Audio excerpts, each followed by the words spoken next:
So I'm like, nah, you just can't. Sorry, my phone cut off because of my. Bless you. You just can't trust people because they'll try to lace a blunt, and then and a lot of people, they're very honest about the things that they do. You know, they're not ashamed, they're not embarrassed, and like, yeah, I pop pills, or yeah, I sniff, yeah, I do this, or yeah, you know what I'm saying? They don't care. You know what I'm saying? That just goes to show that they don't care about themselves. Yeah, boo boo.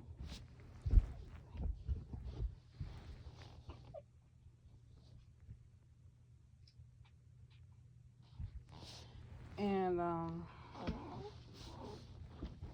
the thing is that back then, when my relatives, my older relatives were growing up,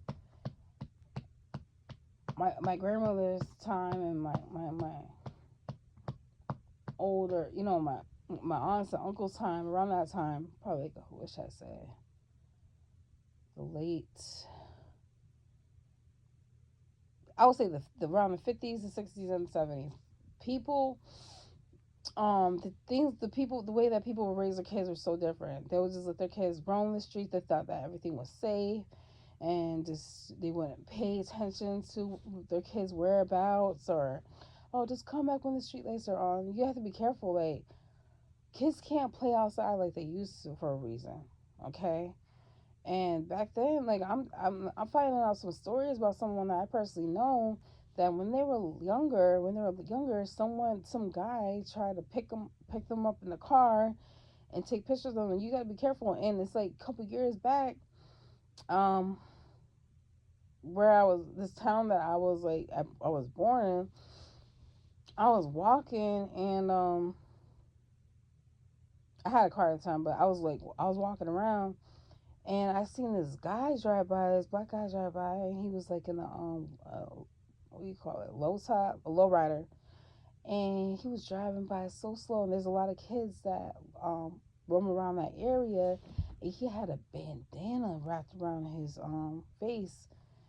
And so yeah, it's just, so you have to be careful, because lately in my hometown, a lot of people have been getting kidnapped, been getting killed. It's just crazy. A lot of stuff's been going on here, out here, and people think that this town is sweet. Like, they be sleeping on this town, and things are getting more intense. A lot of things, people are getting exposed. A lot of, like I said, a lot of people um are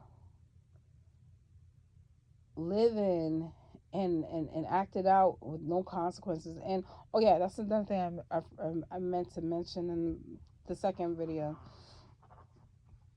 Um, that we have to remember, and we a lot of us fail to realize, is that basically, before, like, if you really read the Bible, you'll have a better understanding. Okay. And then sometimes it's best to pray and say, please, Lord, help me have a better understanding of what I'm reading. So in the book of Genesis, basically, like I said, we was already living in a version of heaven, okay, before Eve ate the apple. And when Eve ate the apple, God said, okay, now you're gonna feel pain, now you're gonna live shorter. You know what I'm saying? Like, we was basically meant to design, like, God basically designed us to, like, basically pretty much live forever. And we was like pretty much like invincible. Like, you know, we was a version of him. We still are, but just not as before. So, like I said, the reason why people lived a lot longer is because of the fact that there wasn't as many toxins in the air, and chemicals, and these artificial things that we eat in our food and all that stuff. And then, you know, and we're so, like, lost. We're spiritually dead. We're spiritually lost. We're sleepwalking pretty much. We're the devil puts all these distractions in front of us, and in our face and in our way, that we don't even pay attention. You know, our kids are like on these tablets, watching social media all the time, TV all the time. A lot of us don't even read books no more. You know, some of us are leading towards books now, and a lot of times we just work to our grave. Like, we're just working all the time. It's sad. My mom, she's still working to this day, and she's in her 70s, and it's like, I wish that I was able to, like, help her so she doesn't have to work, but I have to help myself first. But anyway, I was gonna bring up something that was really important about this. Um, so yeah, so that's what happened with that situation. So with the enemy and everything like that, for the fact that um just pay attention. Just pay attention, because once you bring God into your life, I'm not gonna lie to you, it's gonna open your eyes and your mind to seeing things for what it really is when it's not. And then after that's all said and done, that's gonna bring you closer to God if you choose to. You have to be willing to want to have God into your life and come closer to Him. So it's scary, but we have to accept it for what it is and what it's not, because things are gonna get worse before it gets better. It's like you got to get rid of the dirt to make the water clear. It's kind of like that. It's like God is like cleansing not only us and not only our flesh, but He's cleansing the earth. So when you hear about this getting destroyed, this Texas getting destroyed or flooded, or Florida, I'm just using examples, or California, all these fires, examples like that, and it's for a reason, because He's reinvented, how you say, remodeling. I can't pronounce certain words. He's remodeling the earth. He's cleaning the earth. So that's why, unfortunately, fortunately, I guess you could say, He's getting rid of all the bad and cleansing people and and keeping the good, pretty much. And God understands that you're not going to be able to change overnight. It's baby steps, but you have to take it seriously. So yeah, it's not good to be listening to secular music when it comes to like R&B or hip hop and rap and all that other stuff, because those subliminal messages can lurk in your mind and create this promiscuous side of you and tempt you to want to just like basically feed your flesh. It's hard, and it's hard, like, but there's really good Christian rap music out there. There's really good Christian R&B music out there and stuff like that. It's just, you got to look for it. Um, and I know there's going to be some people that have something to say about that, but we have to understand we're living in different times now. And if there's going to be Christian rap out there that they don't curse or anything like that, that's good, because it's going to gravitate the youth and a lot of men that used to be in the streets that are trying to find um, a positive way out. And because like, certain music can trigger you and bring you back to your old ways. And to have Christian rap out there, and a lot of men that's been in the streets and that changed their whole life around, like Kingdom Music, I forgot his name.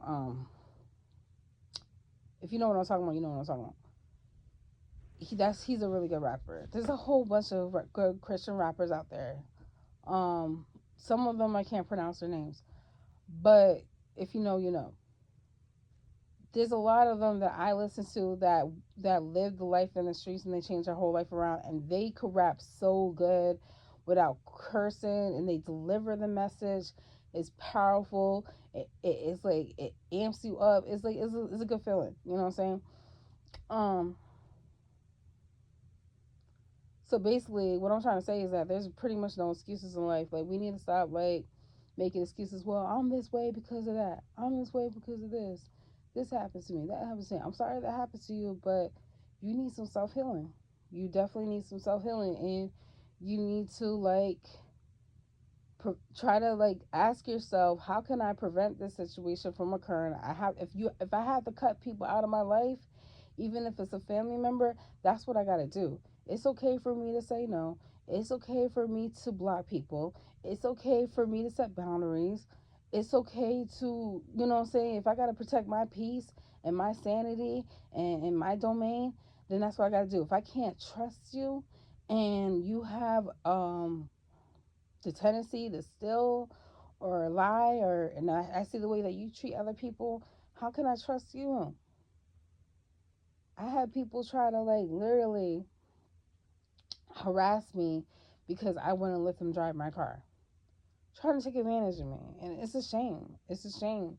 Like you're trying to bully me, um, to control me and tell me what to do. That's not how it's going down, baby. Like I was pretty much like too nice, and because I didn't want confrontation all the time. I didn't want to argue all the time. I didn't want the drama. It's just the drama just kept coming to me. I'm just saying, oh my god, this is getting too much. So if I have to be alone, I'm gonna have to be alone. Technically, I'm not alone because I got my baby. I know he can't talk right now, but technically, I'm not alone.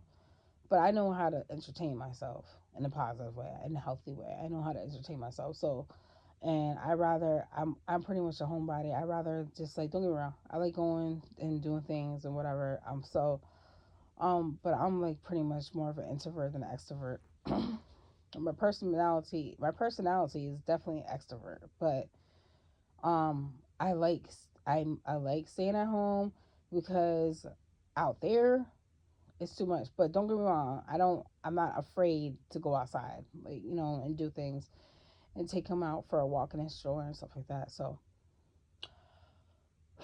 but you have to learn, like, try not to live in fear and just like just to have God in your life. And the more that you become closer to God and have a relationship with Him, the more that you know that you good, like you're protected. God got you, and God will let you see. God will let you see all the people that hurt you, did you wrong.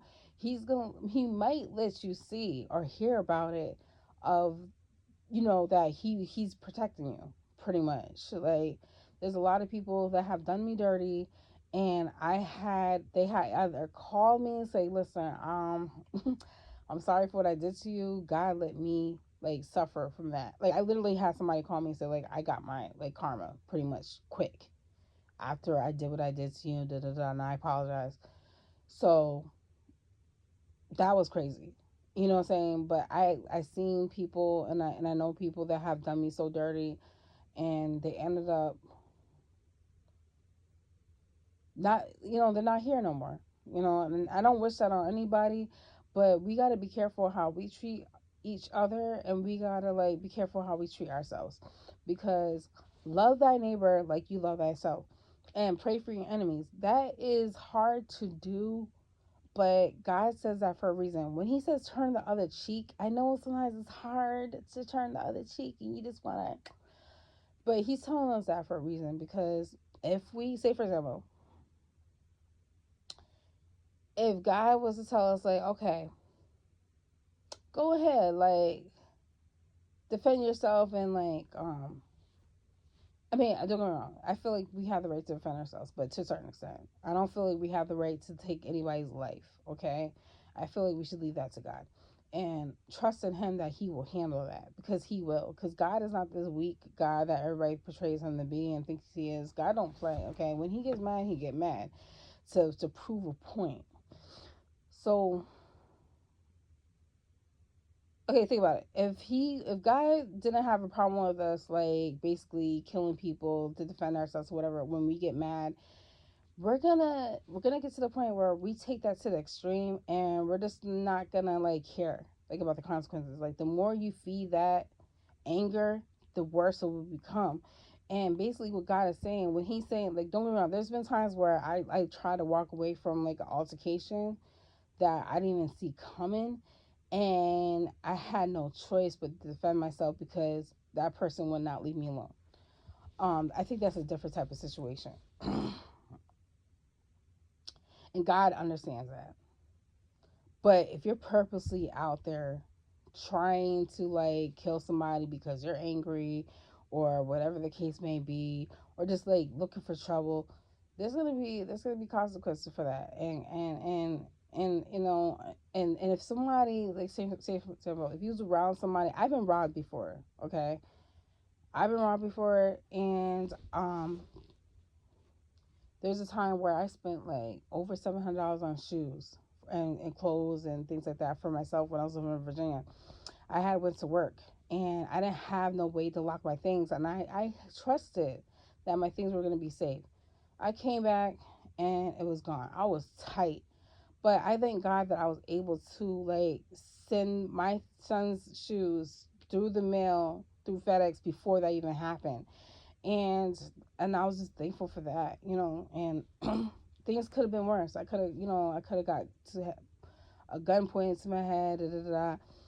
And I learned from that because I'm like, okay, I should have just been more wise on that situation. And that's the thing about life. It's all about growth, and that's how you gain wisdom and things like that. So, yes, it's unfortunate that I missed out and I lost a lot of good, like when I'm talking about shoes, I'm talking about like Nikes. I'm talking about like some nice shoes, okay? Expensive shoes. But yeah, it's unfortunate, but it is what it is. It could have been worse. And I just thank God that I'm alive because there's so many times that I could have been dead a long time ago. And I'm still here. So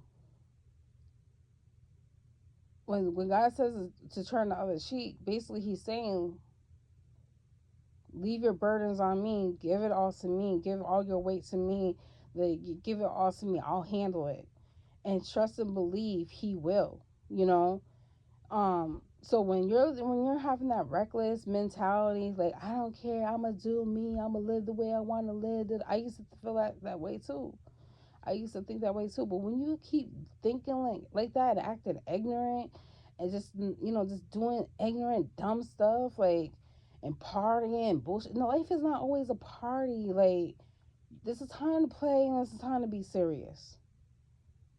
Okay, and if you don't know and you're not paying attention to like slow down and stop and smell the freaking roses because time is ticking so fast. We don't have that much time. So Jesus is coming way sooner than we think. I feel his presence stronger and stronger and stronger for the last 2 years. I felt his presence stronger and stronger and stronger. And I spoke to someone that I know that's saved, and they said the same exact thing. I was like, yep, okay, I got to get it together. So that's why I'm not trying to curse anymore because the tongue is such a powerful thing. And when you curse, you're cursing yourself. You're cursing yourself. You're bringing negativity to yourself. And because when you talk, you're speaking out into existence and all the other stuff like that. So we got to be careful what we say and how we say things. Um, and I don't want my son to grow up with like an arrogant mindset. So I was like, I got to change a lot of my ways. But I had to really take the time to understand God. It was hard. But I had to let him in and try to understand. So we had to put our pride and our ego to the side and just let God take over.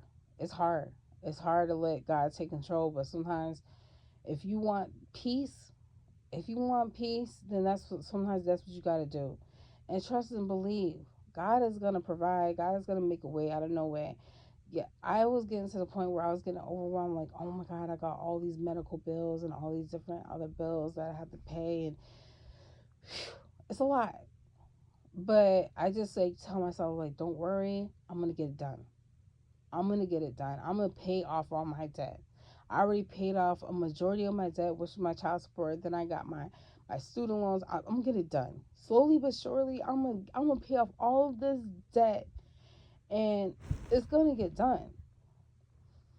Um and I try not to worry and I try not to stress because like they say, stress is the number one killer. And when you stress, that's when that's when a lot of people get heart disease and high cholesterol and become obese, or they lose their hair, or they die of a heart attack.